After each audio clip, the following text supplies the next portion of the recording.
In the Cold War, the Soviet Union supported Cuba. The USSR sent supplies to Cuba to help it fend off from a US attack.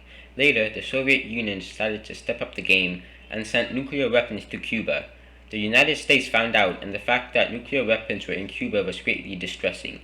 Cuba had many missile silos that could hit the United States.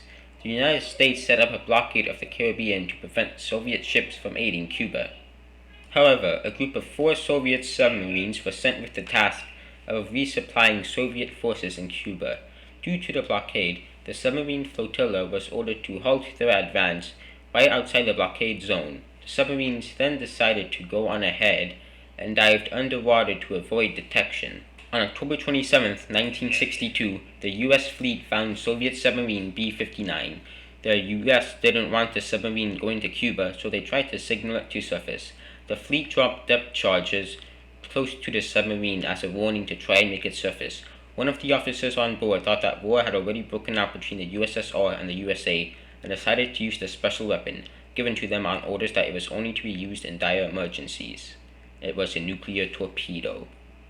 The torpedo was armed with a nuclear warhead and could destroy the entire US fleet surrounding the submarine within a matter of seconds.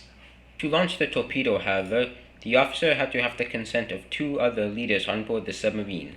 The captain of the submarine agreed without hesitation, so then it was up to Commander Vasil Okyopov to decide whether or not to engage in nuclear war. The commander thought, hey, maybe we shouldn't start a nuclear war. I don't feel like destroying the world, and I really don't feel like dying today. Plus, I don't want to kill millions of people. Vasil ordered the submarine to stand down and to abort the launch of the nuclear torpedo. The commander made the submarine surface where the U.S. fleet sent it and the other submarines back to the USSR. Because of the decision of that one man, nuclear war had been averted.